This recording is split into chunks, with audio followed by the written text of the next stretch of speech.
Hi friends, welcome to my channel. ఆరు యమధర్మరాజు ముందు మోకాళ్ళ మీద కూర్చొని రెండు చేతులెత్తి దండం పెడుతూ వేడుకుంటూ ఉంటుంది. ప్లీజ్ రాజుగారు, మా అన్నయ్య విచిత్రగుప్తుల వారిని వదిలేయండి. నా తప్పుల వల్ల ఆయనకి శిక్ష పడొద్దు. మీరన్నట్టే నేను యమపురిలోనే ఉండిపోతాను. ప్లీజ్ వదిలేయండి.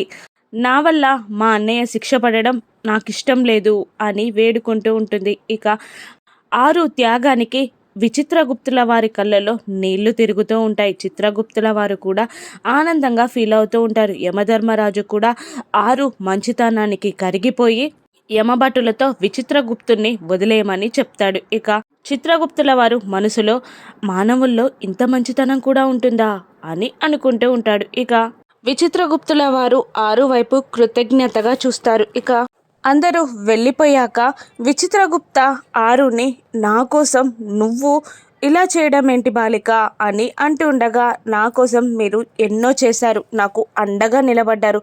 ఇప్పుడు మీరు కష్టాల్లో ఉన్నప్పుడు మిమ్మల్ని వదిలిపెట్టి నేనెలా వెళ్ళిపోతాను గుప్తా గారు అని అంటూ ఉంటుంది ఆరు. అది కాదు, నీకు అక్కడ పిల్లలు ప్రమాదంలో ఉన్నారు, నువ్వు రక్షించుకోవాలి కదా అని అంటుండగా, ఇక గర్వంగా నా చెల్లి నా పిల్లల్ని రక్షిస్తుంది, కానీ తనకి అవసరం పడినప్పుడు నేను పక్కన లేను అన్న చిన్న డిసప్పాయింట్మెంట్ తప్ప నాకు ఏదీ లేదు అని అంటూ, అయినా నేనేం చేయలేను కదా, ఇక్కడే ఉండాలి, అలవాటు చేసుకోవాలి, నా చెల్లికి నేను సహాయం చేయలేకపోయానన్న చిన్న అశాంతి తప్ప ఏదీ లేదు అని అంటూ బాధగా ఏడుస్తూ కన్నీళ్ళని తుడుచుకుంటూ ఉంటుంది ఆరు. ఇక గుప్తా గారు ఒక ఐడియా చేసి, నువ్వు భూలోకానికి వెళ్ళడానికి ఒక మార్గం ఉంది అనగానే ఎగ్జైటింగ్గా ఏంటది అని అడుగుతూ ఉంటుంది ఆరు. మా ప్రభుల వారు 2 రోజుల పాటు కార్యం నిమిత్తం వేరే ప్రాంతానికి వెళ్ళనున్నారు. ఆ కార్యం పూర్తయితేనే కానీ రారు. ఇక అప్పుడు నువ్వు ఇక్కడ నుండి భూలోకానికి వెళ్ళొచ్చు అని అనగానే, యమధర్మరాజుల వారు లేకపోతే నన్ను భూలోకానికి ఎవరు పంపిస్తారు అని అడుగుతుంటుంది ఆరు.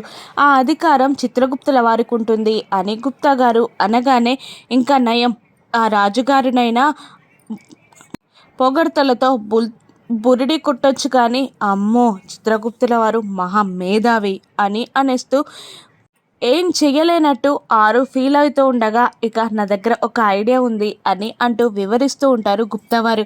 ఇది సక్సెస్ అవుతుందంటారా అని అడుగుతూ ఉంటుంది ఆరు. ఖచ్చితంగా సక్సెస్ అవుతుంది, నా మీద నమ్మకం ఉంచి నువ్వు నేను చెప్పినట్టు చేయి అని అనేస్తాడు గుప్తా. అలాగే అంటుంది ఆరు. మరోవైపు అమర్ కిందికి దిగి వస్తూ మిస్సమ్మా మిస్సమ్మా అని అంటూ ఉంటాడు. ఇక అప్పుడే లోపలికి వస్తున్న మిస్సమ్మని చూసి, అమర్ ఎక్కడికి వెళ్ళావు అని అంటూ ఉండగా ఏమీ మాట్లాడకుండా సైలెంట్గా ఉండిపోతుంది ఆరు.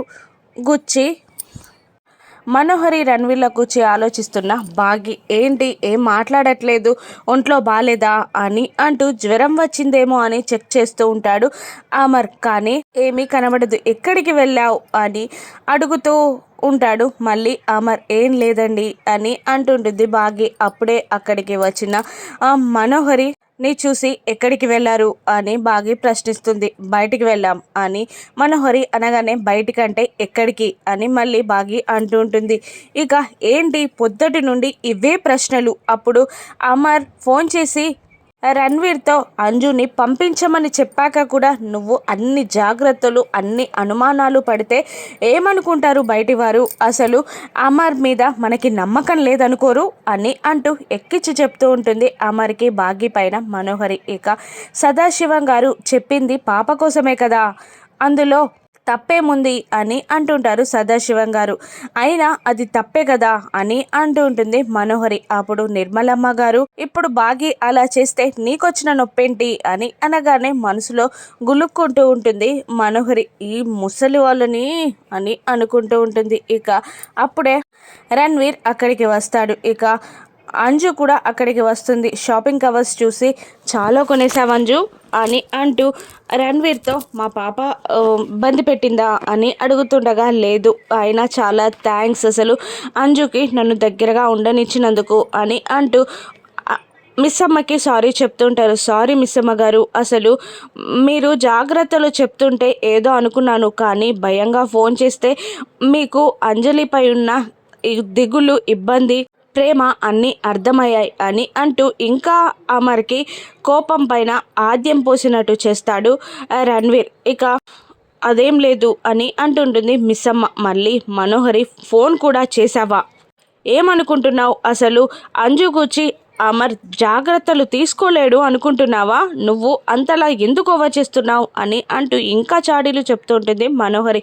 ఇక నేను వెళ్ళొస్తాను అని రణ్వీర్ అంటూ ఉండగా, అంకుల్ మీరు ఇక్కడే ఉండండి, అప్పుడే కోల్కతాకి వెళ్ళిపోతున్నారా అని అంటుండగా, లేదు నేను వచ్చే నా పని పూర్తయ్యే వరకు వెళ్ళను అని అనగానే, మరి హోటల్లో ఎందుకు, ఇక్కడే ఉండండి అని అంటూ ఉంటుంది అంజు. అది అది కాదు అని అంటుండగా అమర్ కూడా పర్లేదు ఉండండి అని అనేస్తాడు. ఇక నేను మీకు గెస్ట్ హౌస్ చూపిస్తాను అంకుల్ అని అంటూ తీసుకెళ్తుంది అంజలి రణ్వీర్ని. ఇక అమర్ కోపంగా బాగి వైపు తిరిగి ఇలా అంటుంటాడు, మిస్సమ్మ ప్రతి విషయంలో జాగ్రత్త ఉండడం మంచిదే, కానీ నువ్వు పిల్లల్ని ఎంత కేర్గా చూసుకుంటావో నాకు తెలుసు, కానీ ప్రతి విషయంలో అవమానించడం తప్పు, అనుమానించడం వల్ల ఎదుటి వాళ్ళు అవమానంగా ఫీల్ అవుతారు అని అంటుంటాడు అమర్. అది కాదండి అని ఏదో చెప్పబోతుండగా, చెప్తున్నాను కదా నీ పనులు ఎదుటి వారిని అవమానించేలా ఉండకూడదు అని అంటూ కోపంగా అక్కడి నుండి వెళ్ళిపోతాడు. ఇక మనోహరి కూడా వెళ్ళిపోతుంది.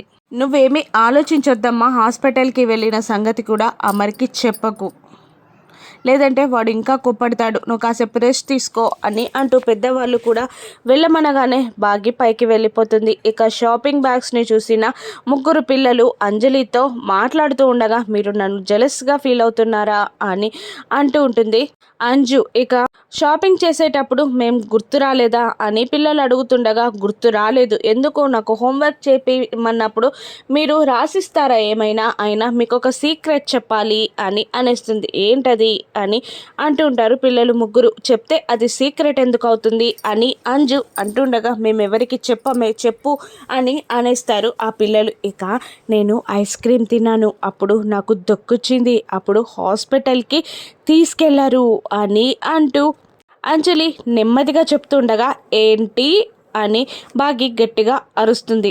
ఆ బాగికి చెకప్ అన్న మాటలు వినపడతాయి. ఏంటి నిన్ను చెకప్కి తీసుకెళ్లారా అని అరుస్తూ ఉంటుంది బాగి. ఇక కాదు కాదు మిస్ అమ్మ, చెకప్ కాదు మేకప్ అని అనిస్తుంది అంజు. లేదు నువ్వు తప్పు చెప్తున్నావు అని అంటూ తను దాచుకున్న చేయి పైనున్న ఆ బ్యాండేడ్ని చూసి, నువ్వు నిజంగానే చెకప్కి వెళ్ళావా అని అడుగుతుండగా, లేదని చెప్తున్నాను కదా, ఊరికనే వేసుకున్నాను బ్యాండేడ్ అంతే, అయినా అలసిపోయిన నన్ను నీ ప్రశ్నలతో విసిగిస్తున్నావేంటి అని వెళ్ళిపోతుంది. ఇక అమ్ము బాగితో ఇలా అంటుంటుంది, తను చెకప్ అందో లేదో కానీ నేను వినలేదు, కానీ మేకప్ మాత్రం అనలేదు అని అనగానే అంజలి ఎప్పుడేం మాట్లాడుతుందో తెలియట్లేదు అని కాస్త ఆలోచనని మనోహరి రణ్వీర్లకి మార్చుతుంది బాగి. ఇక వరండాలో తిరుగుతున్న మనోహర్ దగ్గరికి రణ్వీర్ వస్తాడు. ఇక కోపంగా, 2 రోజుల దాకా అమర్ రానన్నాడు కదా, ఇప్పుడు ఎలా తీసుకెళ్ళాలి అని అంటూ ఉండగా, నాకేం అర్థం కావట్లేదు అని అంటుంటుంది